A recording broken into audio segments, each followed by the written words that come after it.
যেদিন বাবা ফোন করে বললো তোর ছোট ভাইয়ের বিয়ে ঠিক হয়ে গেছে, এই মাসে 15 তারিখের বিয়ে, কথাটা শুনে আমার মাথায় আকাশ ভেঙে পড়লো।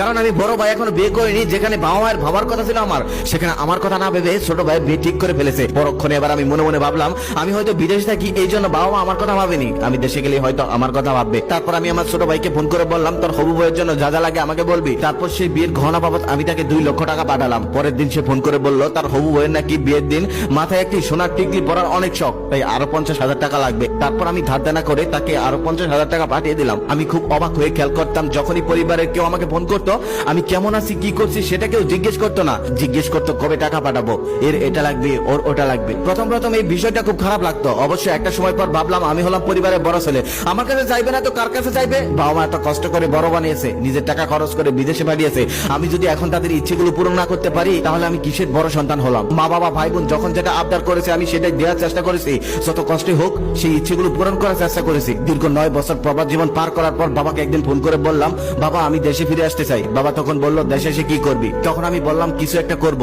তোমাদের ছাড়া আর ভালো লাগে না, ভাই বোনদের দেখতে ইচ্ছে করে। বাবা তখন রাগ নিয়ে বলল দেখতে ইচ্ছে করে ভিডিও কলে দেখ, এখন কি আর সেই দিন আছে যে এসে দেখতে হবে? আমি সবেমাত্র ঘরের কাজ ধরেছি, তুই যদি এখন চলে আসিস তাহলে সেই ঘরের টাকা পাঠাবে কে? সেদিন বাবার কথা শুনে আমার মনে হলো আমি আসলে একটা টাকার মেশিন। মানুষ এমনি এমনি বলে না, প্রবাসীরা হলো পরিবারের জন্য শুধু একটা টাকার মেশিন, তাছাড়া আর কিছুই না। এভাবে আরো 1 বছর কেটে গেল, 1 বছরের মধ্যে ঘর কমপ্লিট হলো। তারপরে আমি হুট করে বাড়ি চলে আসলাম, যেখানে বাবার কথা ছিল আমাকে জড়িয়ে ধরা, সেখানে বাবা দূরে দাঁড়িয়ে আছে। ছোট বোন রাগ করে আছে, কারণ ওর হাজবেন্ডের জন্য একটা রোলেক্স ঘড়ি আনতে বলেছিল, আমি এনেছি অন্য ঘড়ি। আমি ছোট বোনকে বললাম আরে পাগলি এই ঘড়িটা অনেক দামি। তখন সে বলল তোমার দামি ঘড়ি তুমিই দাও, আমার হাজবেন্ড এই ঘড়ি নিবে না, তোমার দামি ঘড়ি তুমি হাতে নিয়ে বসে থাকো। অথচ ছোট বোন বলে গেল ছোট থেকে ও যা চেয়েছে আমি কখনোই কোনো ইচ্ছাও ওর অপূর্ণ রাখিনি। ছোট ভাই রাগ করে আছে, কারণ ওর স্ত্রীর জন্য আইফোন আনতে বলেছিল, আমি সেটা আনতে পারিনি, অন্য একটা ফোন এনেছি। ছোট ভাইকে বললাম দেখ আমি একবারে চলে এসেছি, সবার জন্য সবকিছু আনতে হয়, আর আমি যা টাকা ইনকাম করেছি তা তো বাড়িতেই পাঠিয়ে দিয়েছি, আমার কাছে তো তেমন টাকা ছিল না, একটা আইফোনের অনেক দাম, তাই তো আমি আনতে পারিনি। ছোট ভাই তখন বললো আমার স্ত্রী তোমার কাছে সামান্য একটা আইফোন চেয়েছিল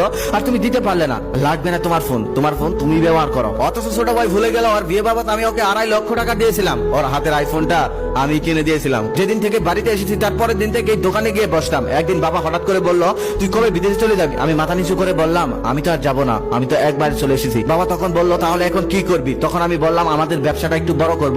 ওপাশ থেকে ছোট ভাই রেগে বলতেছে আমাদের ব্যবসা মানে? এই ব্যবসাটা শুধুমাত্র আমার, এই ব্যবসাতে আর কারো ভাগ নেই, এই ব্যবসাটা আমি ছোট থেকে আস্তে আস্তে বড় করেছি। বাবা তখন এটাই বললো হ্যাঁ ও তো ছোট্ট একটা ব্যবসা নিয়েছিল, সেটার থেকে আস্তে আস্তে বড় বানিয়েছে, এটা তো শুধু অরি ব্যবসা, এটা তো তোর ব্যবসা না, তুই ব্যবসা করতে হলে অন্য একটা ব্যবসা কর। সেদিন ছোট ভাইয়ের কথা আমি যত না কষ্ট পেয়েছিলাম তার থেকে বেশি কষ্ট পেয়েছিলাম বাবার কথায়, কারণ আমি দীর্ঘ 10টা বছর গাদার মতো খেটে কখনোই আমার ভাবিনি, সমস্ত টাকা আমি পরিবারকে দিয়ে দিয়েছি, অথচ ছোট ভাই আজকে তার ব্যবসাটা নিজের করে নিয়েছে। তখন আমি বাবাকে বললাম আমি যে 10টা বছর গাদার মতো খেটে টাকাগুলো পাঠালাম সেই টাকাগুলো কোথায়? বাবা তখন বললো সেই টাকাগুলো ওদের লেখাপড়া খরচ, তোর বোনের বিয়ে আর বাড়ি ঘরের কাজে সব শেষ হয়ে গেছে। আমি তখন বাবাকে বললাম তাহলে জমি বিক্রি করে আমাকে কিছু টাকা দাও, আমি ব্যবসা করি। বাবা মুখের উপর বলে দিল আমি একটা টাকাও তোকে দিতে পারবো না, তুই নিজে যা পারিস তাই কর। কিন্তু আমার কাছে তো কোনো টাকা নেই, আমি সারাটা জীবন গাদার মতো খেটে সমস্ত টাকা তো বাবাকেই দিয়ে দিয়েছি। তারপর ছোট বোনের কাছে কিছু টাকা ধার চাইলাম, ছোট বোনও দিল না। নিজের বাবা আর রক্তের ভাই বোনদের থেকে এমন ব্যবহার পেয়ে সেদিন আমি কাঁদিনি, কিন্তু আমার ভিতরটা ক্ষত বিক্ষত হয়ে গিয়েছিল। তারপর আমি কোনো উপায় না পেয়ে আবার বিদেশে চলে যাওয়ার সিদ্ধান্ত নিলাম। যেদিন চলে যাবো সেদিন সবাইকে বললাম দেখো তোমরা হয়তো বাবা বিদেশে টাকা রাস্তাঘাটে পড়ে থাকে, কিন্তু একমাত্র প্রবাসীরাই জানে